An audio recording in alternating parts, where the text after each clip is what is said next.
Habang naghahanda na ang ating Gilas para sa Window 1 at pusang nagtitraining, pinaghahandaan na rin tayo ng tatlong team na kasama natin para sa Group B ng Window 1 at talagang gigil na gigil ang mga ito na pataubin ang ating Gilas team at talagang Gilas lang ang talagang minamatyagan ng mga ito para nga talunin at pabagsakin sa Window 1 at ang ating Gilas team lang ang tinitignan nila bilang banta sa kanilang national team. Lalo na nga itong Chinese Taipei na talagang may sama ng loob sa ating Gilas at target talaga ng mga ito na pataubin ang ating Gilas team, pero mukhang malabo mangyari yan lalo't naabot na ng ating Gilas ang ating solid lineup na maglalaro para dito sa Window 1 at kailangan pa ba na mangamba ng ating Gilas sa Group B na ating makakatapat kahit pa na mayroong mga player nga na pinasok ito at talagang araw na mga solido na mga player ang maglalaro sa mga team na ito at yan ang mga pag-uusapan natin ngayon. Pero bago yan ay hihingin ko muna ang sandaling oras nyo para suportahan ang aking channel at mag-subscribe then click the notification bell. Maraming salamat sa inyo. Ngayon nga nakabantay ang mga mata ng tatlong team na ating makakaharap tulad ng Hong Kong, New Zealand at itong Chinese Taipei sa mga gagawin nga raw ng ating Gilas at talagang pinaghahandaan ng mga ito ang maaaring gawin ng Gilas natin para mag-top 1 nga sa Window 1 ng FIBA Asia Cup. Dahil na rin sa lumabas na balita nga na ang goal ni Coach Tim mag-top 1 tayo para sa FIBA Asia Cup qualifier. Lalo na ang sistema na gagawin nga nitong si Coach Tim ang talagang pinaghahandaan ng mga ito at may mga sikretong play nga raw na ilalabas itong si Coach Tim na ngayon lang natin makikita sa Gilas sa paglalaro nito sa FIBA Asia Games. Sa sobrang paghahanda ng mga ito ay talagang gustong counterin ng mga team na ito ang mga player ng Gilas team natin tulad ng Hong Kong na ngayon nga nababalita na halos lahat ng mga player nito ay naglaro na mula sa Bay Area Dragons. May posibilidad nga raw na talagang mabasa ng mga ito ang laro na gagawin ng ating Gilas lalo't may experience na ito na makalaro at makita ang ginagawang sistema ng ating mga Pilipino player at kumuha pa nga ng mga dambuhalang player na maaaring magpahirap sa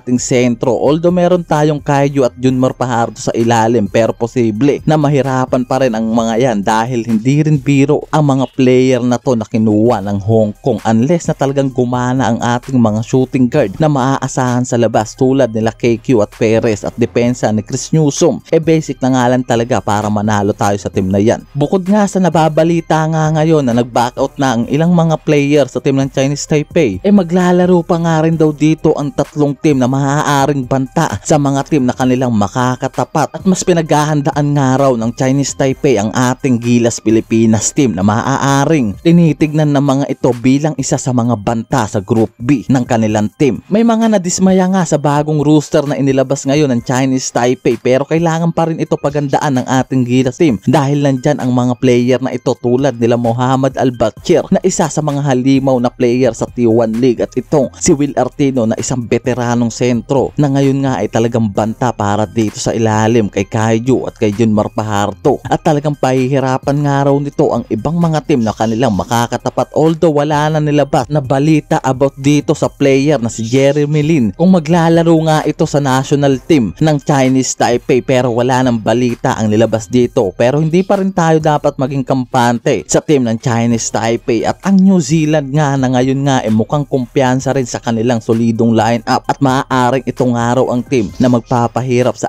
ating Gilas team ngayon dahil sa mga rising star player na maglalaro at naka-line up nga raw sa national team ng New Zealand tulad nitong si Rocco Zikarsky na isang 7.1 center ng Australian at talagang halimaw na player ito para sa New Zealand. May average ito na talagang malayo sa average point na ginawa ni Kaiju dahil may average point ito sa bawat game na 11.5 points, 10.7 rebounds and 1.1 assists na dihamak na mas maganda talaga sa stats na ginagawa ni Kaiju sa Japan B-League. Kaya naman masasabing may palag rin talaga ang New Zealand at maaaring itong araw ang magpahirap sa ating Gilas team ngayon para sa Window 1 ng FIBA Asia Game. Maaaring ngayon talagang solid na ang ating lineup pero talagang pinaghahandaan tayo ng mga team na ating makakarap sa Group B at talagang masinolid pa ng mga ito ang kanilang lineup para lang matalo at mabigyan ng magandang laban ang ating Gilas team para sa Window 1 na ito at ang tatlong team na yan sa Group B ay tayo nga raw ang talagang isa sa tinitignang banta sa kanilang mga national team at talagang araw na bantay sarado ang ginagawang galaw ng ating Gilas team ngayon sa Window 1 na parating at talagang gusto tayong pabagsakin ng mga ito dahil sa paghahanda pa lamang ay makikita na natin natin na pinagkakaisahan ang ating Gilas team, lalo na kung ano pa ang gagawin ni Coach Tim sa Gilas. Ayan ang kanilang mas pinaghahandaan. Maraming salamat sa pagsama para pasukin ang buhay ng may buhay, pero buhay ng ating mga idolo. Maraming salamat sa inyo.